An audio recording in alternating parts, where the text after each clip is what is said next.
evening. Thank you for joining us for this Zoom adaptation of A Sentimental Declaration, a short play by J.C. Powers and one of the top 3 entries in the drama category of the 2020 American Heritage Contest. Imagine you're in a theater now. The curtain rises and the lights come up on the parlor of a turn-of-the-century house. It's Philadelphia in 1920. An old woman of 90 sits in a rocking chair near a newfangled gramophone. Alice? Alice? Yes, Nana? Will you turn down that racket? I can scarcely think to do my sewing. You can scarcely see the needle, and turning down the music is unlikely to help that. Oh, I see well enough. What are you wearing, young lady? Oh, it's nothing. It's pants! They're trousers, Nana. I never thought I'd see the day when I would think that you, of all people... Oh, well, where would you like? Missy, if you prefer to wear your pants at home, that's fine. Who am I to stop you? I was actually about to go out. Like we talked about. Are you going to come out with me, Nana? Go out? With you? In the pants? They're called trousers, and this seems like the perfect occasion for my new ensemble. Please come, Nana. It would mean so much to have you there, to see you finally. What's so funny? Oh, when I hear you talk like that, it reminds me of myself when I was your age. So, are you coming? Servants' quarters in upstate New York, 1948.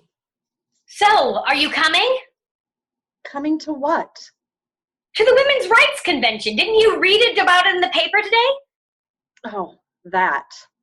Oh, that. Are you serious? This is absolutely the manifestation of everything we've been discussing for months. My goodness, Charlotte, you are always so dramatic. How can you just sit there mending Mrs. Chapman's gloves? Aren't you excited? I don't understand how you can possibly be so unenthused.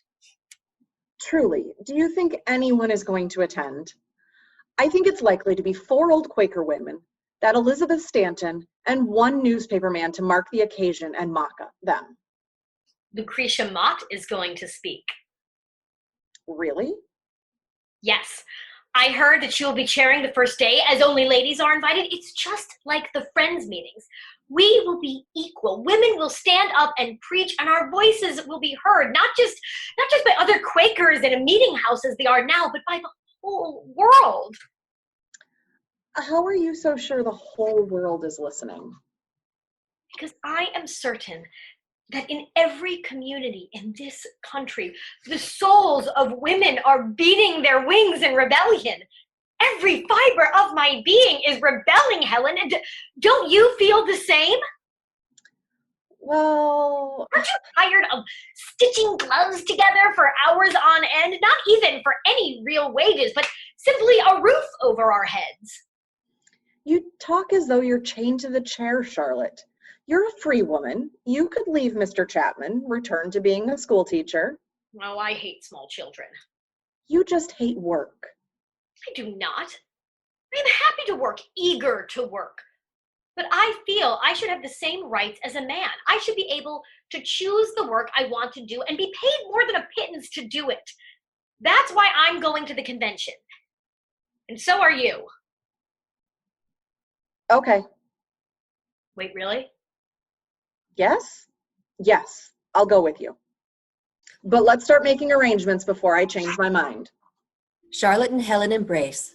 We return to the parlor of Philadelphia in 1920, where Alice is seated at her grandmother's feet. You went to the Seneca Falls Convention. That's all the more reason. Went to the Seneca Falls Convention. You talk about it as if we just hopped in the old jalopy and took a jaunt to see what all the ruckus was all about. When you talk like a teenager, I find it very disturbing, Nana. I just think you ought to know that it wasn't an easy task. I imagine you're about to tell me that in your day you had to walk 15 miles in the snow uphill to hear women talk about suffrage. No, it was 40 miles in the sweltering heat of July, thank you, and we took a Democrat wagon. Helen and I found several other girls to join us. Anna and her sister Ruth, who lived on a farm down the road, our friend Florence, another seamstress, and Lillian, who spoke so beautifully at our friends' meetings. Even after all these years, I can hear her voice in my ears.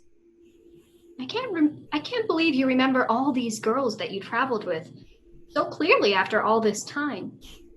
Well, you don't forget 5 women who sweat with you in a wagon for 8 hours. The heat was incredible, and the smell of those fat farm horses pulling us well, it was enough to make you faint. But the closer we got to Seneca Falls, the more crowded the roads became. Well, there were buggies and surreys and carriages. We even saw a few farm wagons, but the most remarkable thing was that nearly all the passengers on the main road were women. Was it concerning to you that no men had taken up your cause? Oh, on the contrary. Once we reached Wesleyan Church, there were perhaps 50 men waiting outside the doors to be let in for a meeting that was advertised as being exclusively for ladies. I knew at that moment that this was the beginning of a movement. I knew I was witnessing history. In the morning session, Elizabeth Cady Stanton spoke. She asked all of us to consider the height, the depth, the length, and the breadth of our own degradation. By the evening, the Declaration of Sentiments had been presented, and while there was considerable heated debate around the cause of suffrage specifically, Lucretia Mott went on to deliver a rousing oratory enlisting every gentleman present to support our cause. We determined then that men should be allowed to sign the document during the second day's session. There was only one problem. Seneca Falls, New York, 1848. Charlotte, I've been looking for you everywhere. Everyone else is waiting in the wagon. Are you ready? I found a place to stay for the night. One of the ladies at the convention said that I could... We agreed that we were only attending the first day. Tomorrow, with the inclusion of the men, there's bound to be more controversy and little to be gained by our presence. But the gentlemen who came today were for us.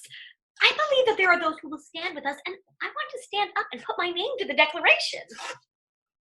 You want to sign that document? Of course. You agree with everything that they discussed? Yes, I do. I believe that women should be able to own property as men do. To obtain an education as substantive as that afforded to men. All women should be equal in their place of worship as we Quakers are. All women should be able to marry as they choose and divorce as they choose. I believe all of that. I believe that we deserve more than what men have handed us. You believe that women should fight to get the right to vote. I do. You believe that the men in that room will back down and put their name to a document that gives women that right? I don't know. But I need to stay and find out. So you stayed by yourself? I did. I had to. Helen was right, though. The next day, the 11 resolutions were read, and only one caused debate. It read, "Resolved that it is the duty of the women of this country to secure to themselves their sacred right to the elective franchise."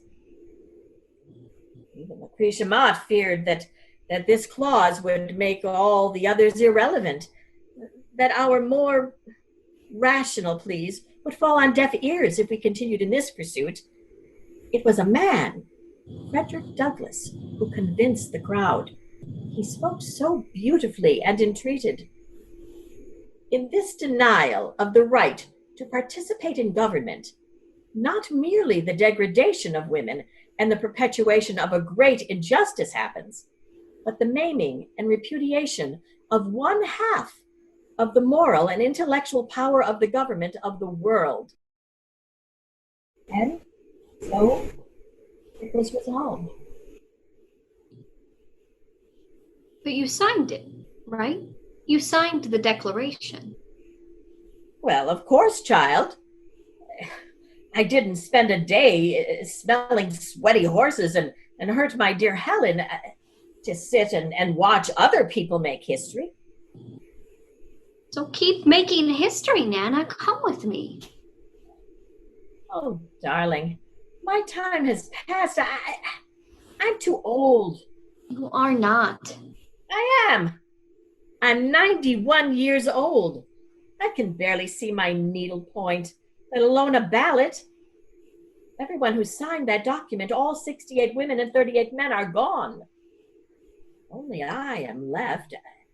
Stanton and Mott have long since passed away. Even my dear Susan Anthony never voted without being put in handcuffs.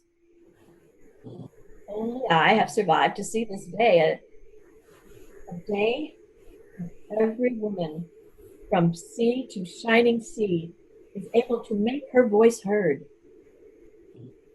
That's why you have to vote, Nana. You need to do it for all of them. Everyone who was at Seneca Falls. Every woman from every rally you attended needs you to do this for all of them. Alice, I didn't sign documents or go to meetings or march in the streets for them. I did it for you. I did it so I could sow for pleasure instead of for a pittance. And so I could watch the girl that was once a twinkle in my eye wear trousers and vote. So go. I did this for you. You go and vote for me. All right. I will. You're sure? Anna Charlotte, thank you. Thank you again for joining us. A special thank you to all of our performers in this presentation. Janelle Powers, Samuel Phoenix chapter, as 1920 Charlotte. J.C. Powers of the New York City chapter as 1848 Charlotte. Elizabeth Baker of the Economowoc chapter as Helen, and Joy Powers of the Samuel Phoenix chapter as Alice. I'm Lori Otteson of the Governor Nelson Dewey chapter. Have a wonderful night.